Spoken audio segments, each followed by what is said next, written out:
My name is Murray Granger. My co-presenter, who you hopefully can see on your screen, is Professor Gretchen Winter. Gretchen is sitting in Chicago this morning, and I'm sitting here in Berlin. I'm normally in the Madrid office, but I'm here on business in Germany this week. We're going to introduce ourselves a bit more in a moment, and we're going to go to the agenda that we've prepared for this short webinar. But maybe just a few introductory comments about how the Whistleblower Protection Directive sits in terms of effective compliance programs and in terms of the activities that each of us is involved in. I think we're at a point now, and I think COVID in a strange way is another example of this, where the cost of inaction far outweighs the cost of action. I think this applies to the UN global development principles.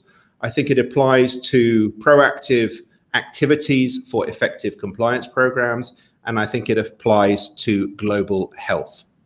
In that sense, and I think we'll come back to this later, there are new requirements, particularly in the European space, but also for best practices internationally, including Latin America, North America, and other continents, in terms of what prudent managers across organizations, not limited to compliance, should be doing to prevent problems. One quote that I particularly like from Georgina Halford Hall, who may be with us today on this webinar, from Whistleblowers UK. Whistleblowers are the vital element of a transparent society. These are the people who demonstrate integrity and commitment to their organization and the public. They should be the best friend of the CEO, as they are the first line of defense against crime, corruption, and cover-up. For me, whistleblowing is the keystone of an effective compliance program. This is the point at which you find out whether all your risk analysis, your communication, your training, your proactive investment in your effective program has borne fruit. If the people within your organization have enough trust in the system that they are prepared to use your detection channels and your whistleblowing system. And one very important point just at the beginning, today is not intended to be a legal lecture. There's plenty of legal scholars, although Gretchen and I are both lawyers, but there are plenty of very clever expert lawyers out there who can give a far more detailed, rigorous analysis of the law. That's not our intention. We're intending to have a purely practical focus in terms of what are your takeaways for effective compliance within your organizations. Just very briefly in terms of Business Keeper. The BKMS compliance system actually comprises 5 solutions. The first, and probably still the most important, is the incident reporting tool. This is the secure web-based tool that we operate in 70 languages around the world. We have the voice intake, which is the telephony module. We have the case management for books and records on investigations and cases. We have the third party for your due diligence for your suppliers and third parties. And we have business approvals for gifts, hospitality, and invitations. One very quick point of order before I turn over to Gretchen. My colleague Eric, who's sitting next to me with a mask on, is just going to take us through some organizational points. Eric. Yeah, hello, also from my side. Here's just some organizational information for you. If during the webinar any technical issues are occurring, please refresh your browser. Most often the problem will already be solved by that. If it is not, you can always text me in the chat and I will come back to you. The webinar will take approximately 45 minutes, followed by 50 minutes of Q&A.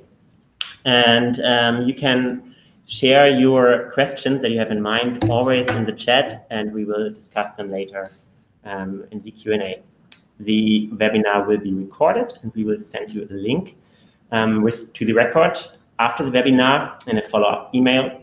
And also in this email, you will find a link to a feedback survey, and that you can tell us what you liked about the webinar, what you didn't like, share ideas for future webinars, and we would be really happy if you would take part in the survey.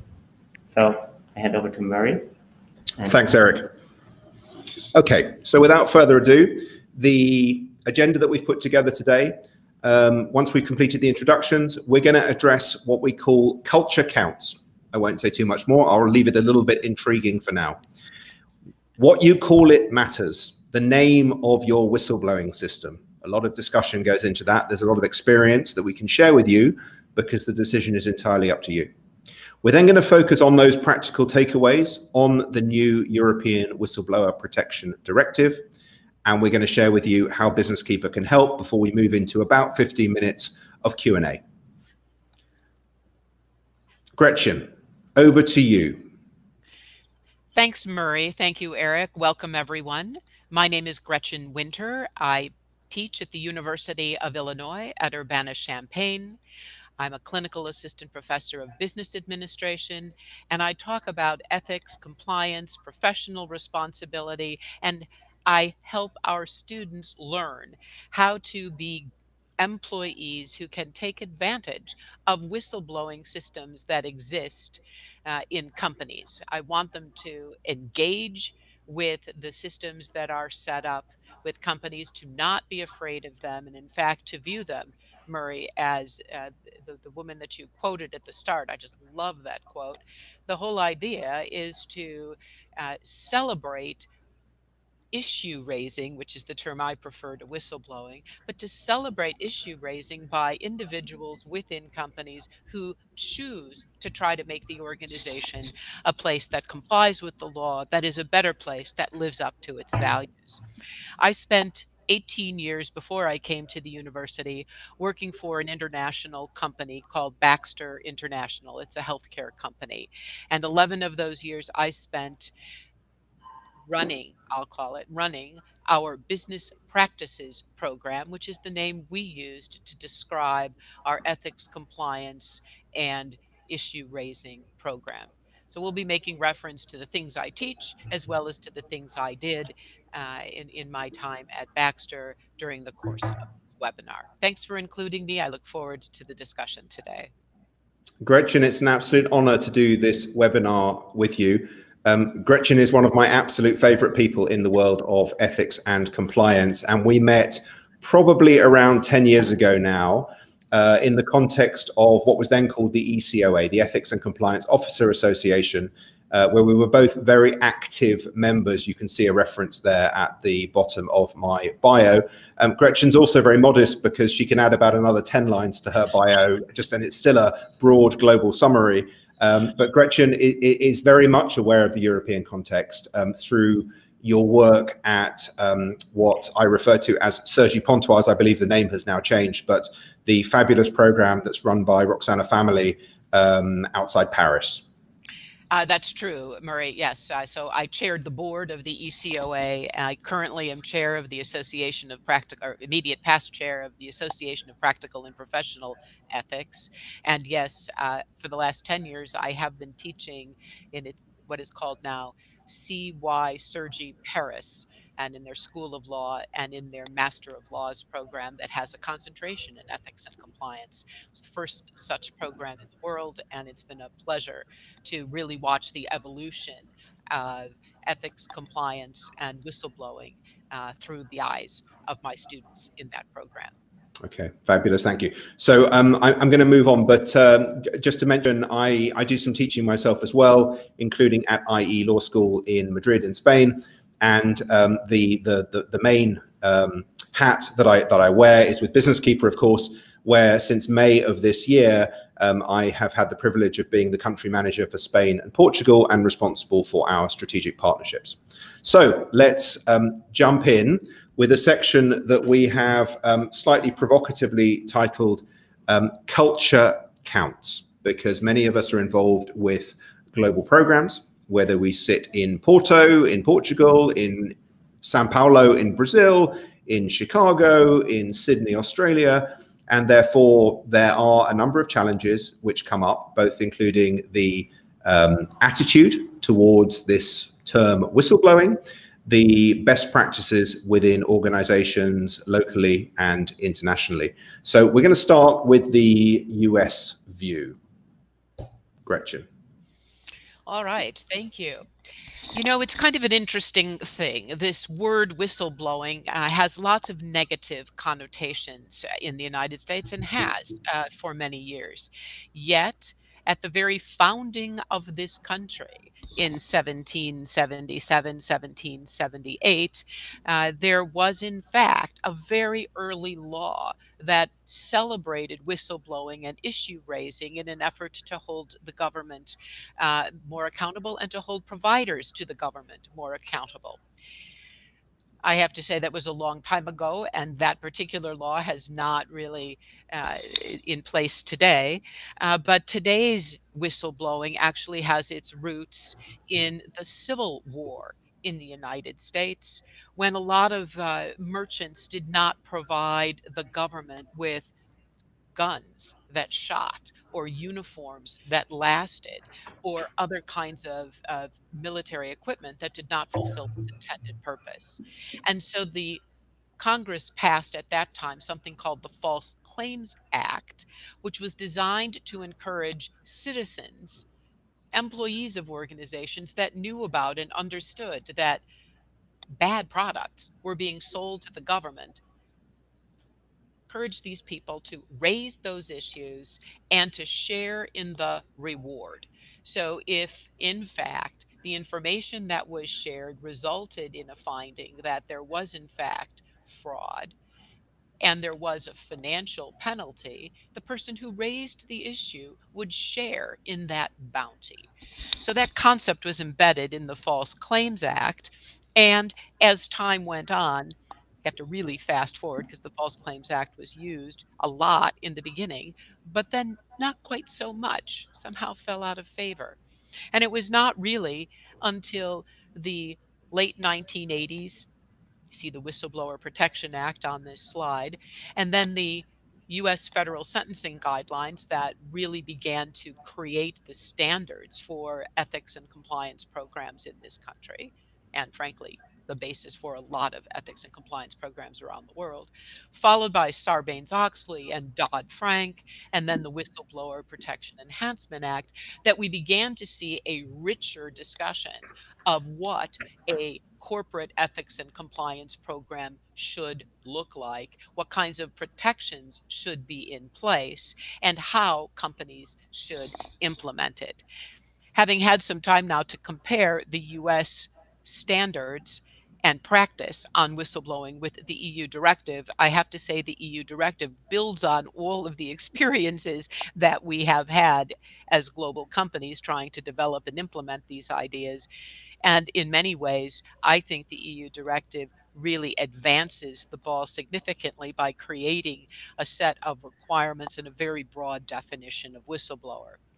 What the United States has done most recently, and you see on the slide a reference to the Department of Justice Criminal Division, a document that they've titled Evaluation of Corporate Compliance Programs. This one happens to be dated April of 2019. There was a supplement to it with a couple small changes in June of 2020. This document begins to lay out in a little more detail what the investigators in the Department of Justice will actually look for in an ethics and compliance program if they are reviewing and investigating wrongdoing in your company. It's, I think, interesting to note that the whistleblowing program is just a small part of what the Department of Justice will look at. And I think what is noteworthy about this particular document is that it really categorizes all the elements of an ethics and compliance program into three large questions. They first want to investigate, is your program well designed? So when you're sitting back and trying to figure out what this should look like, is it designed to accomplish the stated objectives? The second question is about application. And so the question is the program applied earnestly and in good faith? In other words, if you think back, think about Enron, which led to Sarbanes-Oxley and some subsequent and the subsequent regulation. People will tell you that was a lip service styled program. Did they put something together that they could show to an investigator? Sure. They had a lovely code of conduct. Nobody read it, nobody implemented it. So the question is the program actually applied earnestly and in good faith? Is the program appropriately resourced and empowered to run effectively? Mhm. And so you've got to have a program that actually has resources in terms of money and in terms of people, and it has to be set up so that it can actually work. And then finally, that is the key third question: does the program actually work in practice? Do people raise issues? Are issues investigated? Are those issues investigated and addressed with appropriate discipline and policy changes? So that's, I think, a good overview of what the compliance program standards are in the United States, and the whistleblowing piece of it, the issue raising piece of it, is part of a much broader idea about what an effective ethics and compliance program looks like. And Murray, to your point about culture, how does that program reflect the values and the culture of the organization, that is the global organization if you are a company, or your governmental organization if you are looking at it from that perspective? And then how does it actually get implemented? And the implementation, as you mentioned, may vary country by country, because you want to take account of the cultural norms as you communicate, teach, and educate. The standards will unlikely change. Those will not change. But the way that you talk about them, the way you implement them, the way you interpret and apply the standards may vary based on the cultural norms in a particular country or location. Thanks, Gretchen. Maybe just one comment from my side on the US perspective as we transition across to the European view. I think it's fair to say that there's a perception in Europe, perhaps, that whistleblowing is more of a North American term, perhaps that in some European cultures, as we'll talk about in a moment, it's perhaps a little aggressive, and maybe we should refer to it as issue reporting, or a slightly more neutral, encouraging term. And of course, in the United States, there's a perception that the labor market is perhaps more of a hire and fire type arrangement, where people are perhaps not on fixed contracts to the same extent, where here in Europe they've got entrenched labor law protections, particularly if there are social partners involved in that, which can then impact on the consequences under the compliance program when there is some form of breach. We were very encouraged, I believe it was last year, when the Business Roundtable of over 180 US CEOs, many of global companies, publicly made a declaration that they were committing to lead their organizations for the benefit of all stakeholders, not just the shareholders, and therefore moving away perhaps from the traditional Jack Welch GE model that held for quite a long time. Just before we move away from the DOJ guidelines that we've got on screen, it's very encouraging to see that in that, and I believe it's in the first part, there is a specific question that the DOJ would look to ask, which is, does the company have an anonymous reporting mechanism? And we'll refer to anonymity a few times because it's such an important piece. And it's something that's being looked at in the context of the directive, and it's certainly considered best practice. We've got the requirement already in Europe under particularly the 4th anti-money laundering directive, that organizations that are caught by that, who are exposed to money laundering risk, are required to have anonymous reporting mechanisms. And I think in general, as we transition internationally here, I think there's a huge amount of commonality between what's in the documentation in the United States, what's in the guidance to the Bribery Act in the United Kingdom, what's included under the Sapin II law in the French market, what's in the Código Penal, the penal code in Spain, and many, many other international reference points.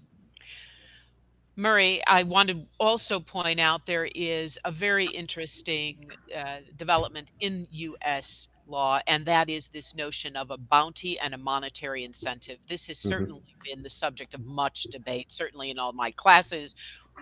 Should you pay people to raise issues? Should people raise issues because they are well-intentioned and want the organization, whatever it is, to proceed in accordance with the law? In other words, what's the motive of the whistleblower? Is it to make money? is it to help solve a problem and address a particular issue? So just a note, monetary incentives and payments have been a part of the federal government's whistleblowing programs here in the United States. I think perhaps the one that gets the most attention is through the Securities and Exchange Commission here in the United States. They have paid out more than $505 million to 87 individuals since 2012, when the program really got started. So not quite 10 years. In July, they paid out 3.8 million to a single individual. In the month of June, they paid out 3 times. One payment was $125,000. So if you compare the 3.8 million one person got, obviously there was a much bigger problem at stake. The 125,000 was a percentage of the penalty as well. But you can see that there's quite a range when they say 505 million overall. Not everybody who raises an issue is going to become a millionaire.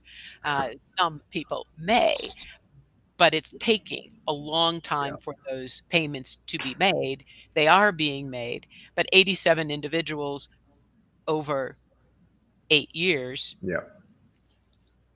Just so you know, what's the power of a monetary incentive? Is it a good idea? Is it a bad idea? I think the jury is still out, but there continues to be debate in the United States on that topic. But the system is pretty well established, at least through the Office of the Whistleblower and the Securities and Exchange Commission. I'm not aware of any company. I'm not aware of any company that offers financial rewards to employees at any kind of scale for raising issues. Yeah, I think that the bounty scheme, we could probably have a webinar just on this topic, but it's more at national regulatory level. And the prevailing view in Europe, rightly or wrongly, has always been that it's inappropriate culturally. I'm honestly not sure I fully understand that view or endorse that view. And I did actually notice that there's been some very recent commentary on social media, on LinkedIn, around that it is beginning to be revisited, and some people are beginning to think that it could be quite helpful in a European context. But let me switch now to the European perspective, and obviously it'd be very interesting to hear your perspective from North America towards what goes on here. I'm not going to comment specifically on this quote, other than this is not anything particularly new here in Europe, notwithstanding the directive itself. In fact, I think this goes right back to the French Revolution. So I mention this because I understand that during the French Revolution, there were a huge number of lettres de cachet which were written to the authorities, which denounced individuals, which led to them being taken away to the guillotine. Let's fast forward a little bit to occupied France during World War II. I understand that there were 3 million letters written by the French to the occupying powers denouncing fellow citizens in order to personally benefit. Now, if you take that deep historical trauma and cultural prejudice around this concept of whistleblowing in that particular culture, and there may be similar in the Spanish culture, there may be similar in other countries as well, and you go into an organization and you start talking about a corporate whistleblowing program, you have to be very aware that, notwithstanding the words you choose to use, people might be hearing something very different. They might have a very deep historical prejudice that they're hearing unfair denunciation, personal benefit. This is not where we want to go. There was a Transparency International study. I looked for the date earlier today, and I admit I couldn't find it on the internet, but it was probably around 5 to 6 years ago now, where they looked at the word whistleblower as used in different European languages, and the results were fascinating. There were a number of terms that were deemed to be positive connotation.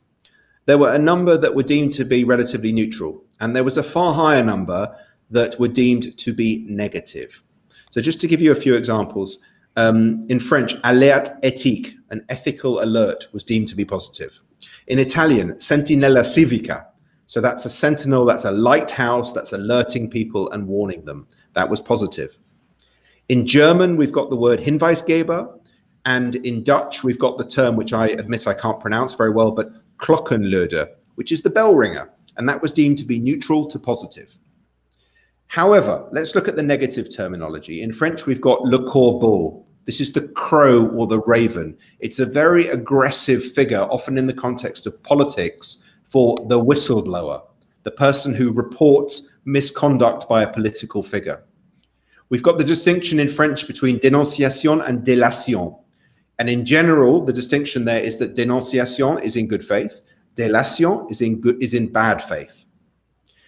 In German, we've got a very strong word, looking at Eric here, Nestbeschmutzer, someone who dirties their own nest.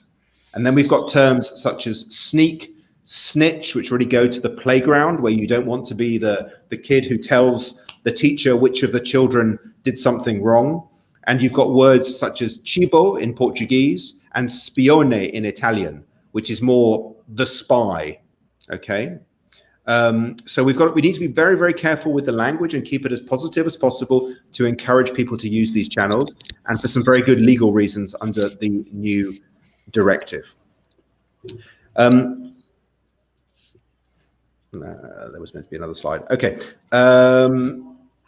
Murray, I have to just jump in here. Please, yeah.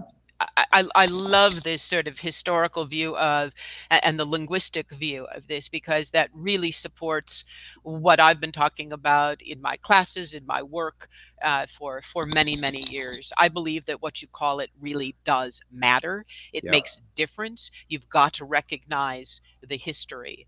When I first took the position of the Vice President of Business Practices overseeing all of these compliance and ethics programs at Baxter, I went to Europe to talk about how we were going to be implementing the program.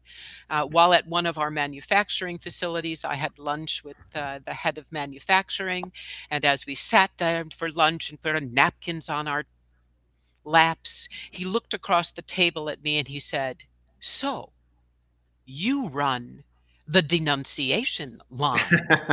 Yeah. I was horrified. Yeah. And I began to learn a lot more about the history that you are describing and how deeply that is felt by many people in Europe.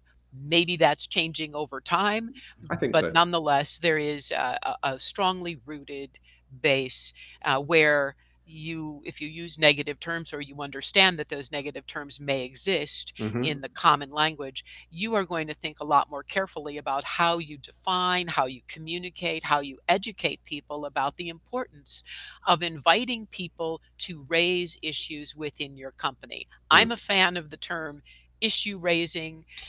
The United States law talks about reporting systems. There are many names that have been put onto the kinds of systems that Business Keeper operates and runs by many different companies around the world, ranging from hotlines to helplines to speak up systems.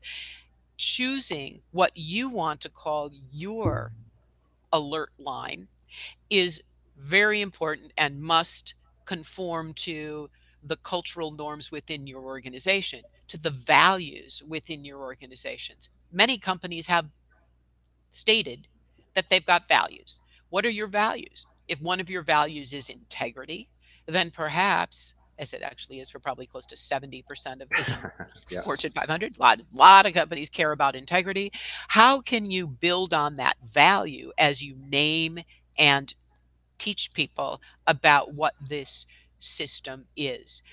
I personally find whistleblowing to be a negative. In my education experience way back in first grade, we had a teacher who talked about tattletales. So another negative to go to your list. Do you want to be a tattletale? Well, no, I'm just trying to help make sure that what happens in our first grade classroom is reasonable and fair. But no, that's not the way that this was perceived. So how you talk about these things, what you label them, what you call them, is important in terms of getting employees to use the system and to trust that the system will, in fact, respond favorably to the issues that get raised and will resolve those in a timely manner. I always liked the term helpline, and you see that on the slide there, because it made sense to me as a person responsible for the global program that employees would want to come and get help, get resolution, maybe get guidance about what thing they are going to do tomorrow. Gee, I have a question. I'd like to get it answered. I'd like some help figuring out how I should address this sticky problem. And if they came to us for help, we could help them. And to me, that was a greater contribution to the success of the company than dealing with a whistleblower who brought some information in about the bad thing that happened yesterday. And the bad thing that happened yesterday is already over and creates legal issues, regulatory issues, problems that must be addressed and solved and are more expensive in the end to deal with than somebody who comes and says, I'm a little confused. I'm hearing different things from my leaders, from my supervisors. It's not what I learned when I read the code of conduct or the law that I'm assigned to monitor in my role as a compliance leader and this or that. Can you help me figure out how to address and solve this problem? Sure. So the helpline concept, the issue raising concept, speak up system, those ideas seem to me to land more on the positive side, Murray, of what you were talking about than using specific terms like whistleblower. Yeah. At the same time, companies are balancing their legal obligations, and therefore they may, label it at some level their whistleblowing system, but then brand it perhaps locally. The other trend that we're seeing a lot in the European context is where there are separate requirements historically of legacy systems that maybe address gender imbalance in the workplace, maybe data protection breaches. This is a real opportunity now with this directive to put it all under one umbrella. And we have the category reporting, which I would defend as being extremely important for the quality of your whistleblowing, in order that the whistleblower themselves tries to identify what they think this falls under. It can always be recategorized in the hands of the compliance officer. That's not a problem at all. But it just focuses the mind in terms of, is this a matter for the compliance office? And we would always recommend including a general catch-all question category. I have a question. I have an ethics doubt. It doesn't have to be any kind of reporting of any non-compliance in that sense. So this is an opportunity to consolidate. I was also just going to mention, we focused in the limited time on the US and on Europe. And of course, the directive, which we're going to talk about a bit more in a moment, is a European directive. But of course, I know we've got a lot of people who've signed up for the webinar today from Brazil, Argentina, and other Latin American markets. And Brazil is becoming very strong in terms of compliance programs. There were requirements from some of the state authorities prior to the Olympic Games that there was mandatory compliance as a requirement of private contractors with the state around that time prior to the Olympics. And I understand there's a new compliance law that's recently been announced for the Brazilian market, which is going to be subject to a lot of consultation. But I'm sure that whistleblowing, effective anonymous whistleblowing, will be a key part of that.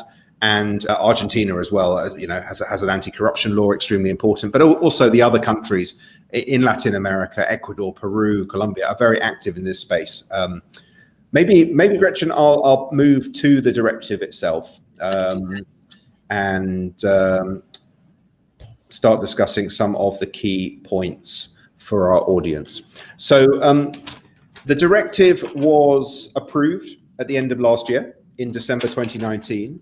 And there is a 2-year implementation process. So the 27 EU member states need to implement the directive into their respective national law by December 2021 at the latest. It applies to all organizations having more than 50 employees, all organizations with turnover in excess of 10 million euro, the whole financial sector, all firms who are exposed to money laundering and terrorist financing, and basically the whole public sector. So it has very wide application. It requires that such organizations have a secure whistleblowing channel, which needs to be separate from the general communication channels within the organization. It needs also to permit the storage of durable information. So again, this relates to the books and records provision under FCPA, and it relates to the case management functionality. Interestingly, I would argue that even if an organization doesn't actually meet these thresholds, because let's assume that they have 45 employees, it wouldn't be very good on the part of management to go, well, we're not technically bound by the directive and therefore we don't think we should implement. It improves the culture and the compliance within the organization to have such a system. And interestingly, in the UK, the FCA rules, the Financial Conduct Authority, do not have a numerical threshold in terms of the number of employees. So I think this is best practice regardless of, shall we say, the letter of the law. Very important is that the directive defines the term whistleblower, I would say, extremely widely. So they use the term, and this is Article 4 and Article 5 of the directive, they use the term reporting person, which is nice and neutral and constructive, okay? And they define that as a natural person, so a human being, who reports information on breaches, such information acquired in the context of his or her work-related activities. So that's quite a broad starting point. If we then look at the definition of who can be a reporting person with the benefit of the protections under this directive, the list includes the following: workers, civil servants, self-employed people, shareholders, managers and supervisors, non-executive directors, volunteers, trainees, persons supervised by contractors, facilitator, and in this context, the word facilitator means somebody who helps you to report. So if I have some information inside my company, I speak to my colleague who's more confident than I am, that colleague is extended the same protection. Relatives, because the idea is that if there's retaliation, it could go beyond the individual themselves. And also any other legal entities where the reporting person has control. So retaliation, which we'll come to in a minute, is a real issue which this directive seeks to address and to combat. So the requirement is that employers, private and public sector, have to create safe, secure reporting channels. And that permits employees or reporting persons within the organization to use such channels, which can be internal or external. For the level of security, we would always argue it's better to have an external provider with proper security and even proper anonymity. So on the anonymity point, my understanding is that when each member state implements the directive into the national law, they have the decision as to whether they apply the directive as it stands or whether they go further. So they could actually reduce the threshold below 50 employees if they feel that they should do so. They can also raise the bar on anonymity and say, in our country, anonymity must be offered by all organizations. But there is an element of discretion left there by the directive to the member states. And the key point here is number 2. If an organization does not make such channels available for employees, or they're not properly managed and information followed up within a 3-month period, at that point, the reporting person, the whistleblower, if you will, is entitled to go public, including to the media, and to have full legal protection. So I come back to my earlier comment about whistleblowing being the keystone of the architecture of an effective compliance program. If you take the view that prior to the directive, it has been possible for management, if they choose to conspire against the organization, in the sense that they could try to limit the information that bubbles up from employees within the organization. Now that this directive is in place, that becomes very difficult, if not impossible, for them to do so. So we really believe that the directive is a game changer, not only for whistleblowing, but for effective compliance programs and for the culture of organizations in Europe. Gretchen, you look like you would like to make a comment. Please do. I'm very excited about this directive. I think it really begins to take all that we've learned in this field for the past 50 years and brings it together and really establishes a new level of expectation, but not just expectation, a new level of effective whistleblowing and ethics and compliance management. So when these systems are properly and appropriately developed and implemented, I honestly believe that well-intentioned companies will receive reports and issues from well-intentioned employees that will help organizations function more effectively and in compliance with the laws, rules, and regulations of the countries in which they operate. It's exciting. Absolutely. I mentioned retaliation before, and the directive goes very strong in terms of prohibiting retaliation or any attempt at retaliation or any attempt to uncover the identity of the reporting person, whistleblower. One very public example on the right here, and without going into details of that, you can read the financial penalty that was applied in that case, but even beyond the numbers, imagine the damage that does to the good work of the compliance team within that organization when the boss actively tries to uncover the identity of an anonymous whistleblower. So this has to be pushed through from the very top of organizations. And this is something that shareholders should be holding management to account. Do you have such systems? Have you been trained as to what you should do when there are allegations within your organization? So the ban on retaliation is very strong. There was a study conducted by Forbes magazine around 5 years ago, where they discovered that in around 30% of cases where people had suffered retaliation following coming out as whistleblowers, those people actually suffered not just the traditional forms of retaliation in the workplace, but online harassment, physical harm, and harassment at home.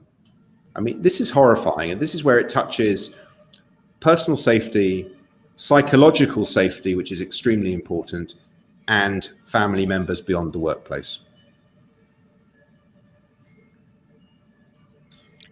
Legal and emotional support is a new category that's been introduced under the directive, which I think raises practical challenges for organizations. So it's relatively broadly drafted in the directive. We'll see how it's implemented by the member states. But there is a requirement that when somebody has come forward as a whistleblower, as a reporting person, the organization has a duty to provide that person with legal support, with emotional, psychological support, and with feedback on the information that they've provided. Now, let's take maybe the legal and emotional support first. You've got to do all of this whilst making sure you maintain strict confidentiality and even protecting the anonymity of the whistleblower in cases where they've come forward on an anonymous basis. How exactly do you manage that as a compliance officer within an organization? I think it's very challenging. That might be an opportunity to outsource and have organizations that are specialized in providing emotional support, legal support to employees of organizations, where you can actually then put a distance, both contractually and practically, between your process within the compliance office and ensuring that those people receive the legal and emotional support from your third party without you knowing their identity. So that might be one practical solution. I haven't yet seen a lot of commentary around this. And feedback, prima facie, could conflict with your investigation protocol, because you don't want to give feedback to the whistleblower while you're conducting an investigation or even possibly afterwards. You might go back to them and say, thank you very much. You might interview them, you might collect some more information, but you don't want to be giving them too much information about what you're doing, who you're interviewing, what steps you're taking. So again, feedback, it'd be very interesting to see how the market develops in that case. What we can do through our system that we'll talk about in a moment is we do have the ability of anonymous dialogue. So we can give feedback within the prescribed period. We can do it very quickly to the whistleblower to at least acknowledge, reassure them that they are being listened to, and we can have dialogue with that person on a fully anonymous basis. Let me underline the importance of staying in touch with the individual who raised the issue, whether you know who they are or not. It takes a great deal of courage for individuals to come forward and to raise issues that they know are going to be problematic or that they believe are going to be problematic. And individuals go through a great deal of thinking and calculus before they actually bring these issues forward to any kind of an issue raising system or an individual charged with managing those things. Once that data dump occurs, the individual feels quite relieved, but then becomes nervous because they fear retaliation and they wonder what's going to happen and they wonder what somebody's doing with all the information that they have shared about this issue. So staying in touch with that individual through the system you describe or through some other system is, I think, quite critical. You don't have to share every detail. However, I think it's important not only to acknowledge as soon as you receive the issue, but then to say, perhaps even on a weekly basis, given this short 3-month timeline, we're taking steps. We're conducting interviews. We have begun reviewing documents. We have, and there are all kinds of general categories that you can share and communicate. We're speaking with the senior management. You can explain some of the steps that you're taking without going into specific detail. And that helps the person understand that you are doing something and it's not just a piece of paper forgotten on a desk. Absolutely, couldn't agree more. Just 2 quick points on this before we just move forward. The directive also requires that there be protection of what they call the persons concerned. So that's not the whistleblower, that's the other individuals within the organization in respect of whom allegations are made. You have a duty as well. Everybody's innocent till proven guilty, and you'll be conducting a prudent, thorough investigation where the facts may or may not be sustained, even if everyone's acting in good faith. And therefore, you do need to apply that protection and have a secure system where you know exactly who's got access to the report and to the data. On the slide, we refer to a national independent authority, which is also a new requirement under the directive that the member states each set up a national independent authority for whistleblowing. And as we've seen on anti-corruption in France, as we've seen on data protection in Germany, the UK, Spain, and many other countries, if that's done properly, that can be extremely effective. And it will be very interesting to see what the level of investment and seriousness is when member states establish their national independent authorities. Just to give a bit of visibility to this meter, this is a free online tool which is tracking, as from a number of months ago, the state of implementation in the 27 member states. And even this is out of date. We prepared this slide yesterday, and we noticed that today the in-progress number has ticked up to 13%. So almost 50% to 13 countries. So almost 50% of the member states are currently in the process of implementing. In Spain, there was a lot of activity last month around this.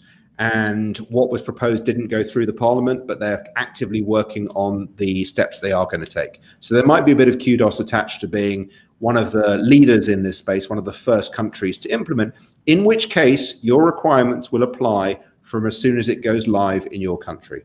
The December 2021 will be purely theoretical at that point in the game. So just before we go to the Q&A, just a few practical messages about how the team at Business Keeper, with our solutions that have been developed over nearly 2 decades, are able to support your requirements. As well as 2 decades of experience and a lot of feedback from our customers, it's a very flexible, adaptable solution according to the languages, the categories that you have. There should be a bar that appears at the top. If anybody would like more information and would like to book a dedicated session, we'd be delighted to engage with you on that. It's an all-in-one solution, so when you go live day one, it automatically is updated at no extra cost with any legal changes, any software changes, any further categories that you need to add.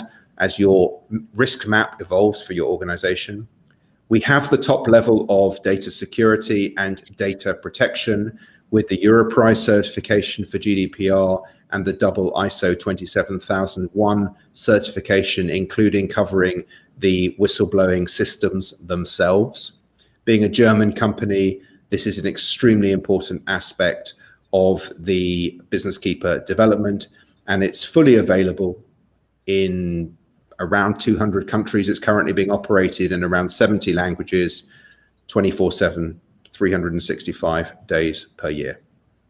We're deliberately leaving a few minutes at the end, and very predictably, we've overrun a little bit, but Gretchen and I would be delighted. There should be a Q&A slide here somewhere if it's here. We'd be delighted to take any questions that you may have. And my colleague, Eric of the Mask, is going to moderate the questions, and we'll do our best to answer. Yeah, so the first question we have here is, how should a company communicate about its whistleblowing system to its employees? Okay. Gretchen, were you able to hear the question? Yes, I was. And I think there are many ways, many ways a company should be communicating and so about its issue raising system. The communication begins, frankly, when someone is in the application and hiring process. So your onboarding process should include discussions about how an employee should raise issues, who the contact people are, and to set the expectation that that's a norm in the behavior of employees at this particular organization. Repeated communications through social media, through posters, through emails, through discussions in staff meetings by supervisors should reference the issue raising system on a regular basis and talk about how it's consistent with the values of the organization. So I think there are many ways to communicate, and partnering with your corporate communications and branding and marketing group to help ensure that these ideas about issue raising are embedded in all of your communications about the culture of the organization will go a long way towards normalizing the behavior of raising difficult issues within the organization. I don't have a lot to add to that. I mean, I think having continued dialogue, not just day one when you go live on such a system, but through the life, is something that the regulators and the prosecutors will very much be looking to, and it's something that you should actually, make sure you prioritize. And we have a lot of experiences that we share with clients in terms of best practices that other clients have shared with us. So there's a lot of experience here in the market for what good looks like, and it should always then be tailored to your organization, your languages, your culture. Right. The other, I think, part of that cannot be overlooked is this notion of tone from the top. So tone from the top is really mood at the middle, it's the buzz at the base, it's all of those things. If the person at the top of the organization, your CEO, your leadership, your board of supervisors, your board of directors, if they are not also talking about this, no matter what the ethics and compliance department does, people will doubt whether it is a real system. So the CEO and other leaders in any organization, plant managers, supervisors of customer service, whoever they are, the message should be embedded in their language, in their conversation, in their discussions, in their messaging throughout the year. Eric, did that answer your question? On behalf of the anonymous asker. I guess it did. We have another question. Will my staff need special training to handle processes, and process the reports? Yes, we always start off with a training workshop so that the compliance team who will be receiving these very sensitive alerts know what process to follow in order to securely log into the system, to receive those alerts, and to filter them for the criticality for the system and do the initial follow-up. So yes, initial training, very important. Let me point out that the training should extend far beyond the ethics and compliance program, because individuals who raise issues in organizations may not go to the system first. They may go to their line manager or a trusted expert in human resources or in legal or in finance to say, hey, can you help me understand this? So honestly, how to receive issues that could blow up later is an important part of every managerial person's training. Many times, whistleblowers will be discouraged if they bring an issue to someone that they trust and it's dismissed. If the person who is listening to them is busy doing something else and says, yeah, I'll get back to you. So it's important, I think, for everyone who has a substantive responsibility in the organization to understand that when somebody brings something that's troubling them to you, the proper response is to put stuff aside, talk, communicate, listen, and help that person get to somebody who can solve their problem. That's going to do more to create a culture of issue raising in the organization than almost anything else you can do, in my opinion. Absolutely. And we've done some research that showed that the very existence of an active and trusted secure whistleblowing system fosters much more communication throughout the organization and a much higher willingness to speak up. And if people want to speak up direct to the compliance team, the legal team, the HR team, their direct line manager, whoever it may be, that information can then always be put into the incident reporting system on the same secure basis for the follow-up. That's right. Good. The next question is, what if a company has operations in Brazil or in other countries abroad of the EU? Should the system operate in those countries too, or only for the headquarters in the EU? We would strongly recommend the system should apply throughout the organization, because you can have the best system in the world in one country, but if the non-compliance comes up in another country, you're still going to be on the front page of the Wall Street Journal. Okay, and I suspect that Gretchen would endorse that. So even though the directive itself is directly is applicable once implemented in law in the European Union, goes to my comment earlier really about best practice. And you can always then decentralize if you choose in terms of who sits behind the system. You can have it as your global compliance officer, but you can then have the compliance officers locally in Brazil, in Argentina, in the relevant country, who can then have access to the system and manage the cases locally. I agree. Another question that we've got is, what do you think, it's about how to call the system. What do you think about concern line or ethics line? Concern line and ethics line. Do you like those ones, Gretchen? I like both of those. I think those both can work. One problem that I have had with using the term ethics around the world is that it also translates slightly differently, much as you were describing the translations earlier. Ethics doesn't always translate the way that you think it might. And I've had so much reaction from employees if you say, oh, I'm here to talk about our ethics standards. Well, people learn their ethics in different ways, and it is really quite personal. So I've had people talk to me about religion, being raised by their mother. I was raised right.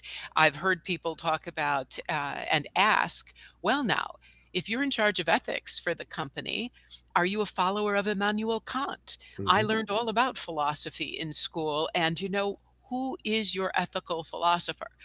And you know, that isn't really something that comes up quite often in business settings. Businesses run through a set of business practice standards and expectations. Putting the label ethics on it or morality on it can be helpful, I imagine, in some settings. I think I would be careful about using the term ethics or even morality, which often is used in these conversations, to try to explain to a very broad base of employees what you are trying to accomplish. Focusing to me on the company's values, The concern line is a great a way to think about that. Talking about business practice standards, which is the term we used at Baxter, tends to help employees better understand the kinds of issues that they should be raising within the company. And the EU directive is focused on laws, rules, and regulations of the EU that in the member states. It seems to me that it's about addressing compliance issues as opposed to higher, broader, more philosophical ethical standards. Just my view.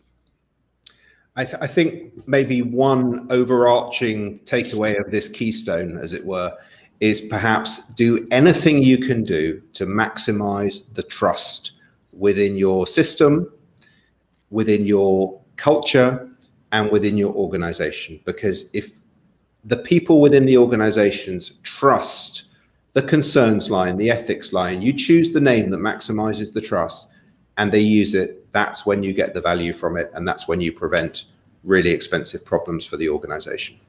And that's the purpose, isn't it? Absolutely. On that note, with an eye on the time and being respectful of the time of everybody who's been kind enough to join us, thank you all very, very much indeed for your time. Appreciate we've touched relatively briefly on a lot of subject matter here, both cultural, best practice and legal. If there are issues which people would like to follow up on, I'm sure I can speak for Gretchen as well as myself and the Business Keeper team. Please do get in touch via LinkedIn, send us an email. We'd be delighted to discuss further with you and to debate any of these issues, because what we're looking for is that global best practice. That's our goal, and that's our passion. So without further ado, on that note, I have to say a very, very big thank you to Professor Gretchen Winter. It's relatively early in the morning, still in Chicago, so there's probably a large coffee there somewhere. We're coming towards the end of our working day here in Germany. But Gretchen, thank you very, very much indeed.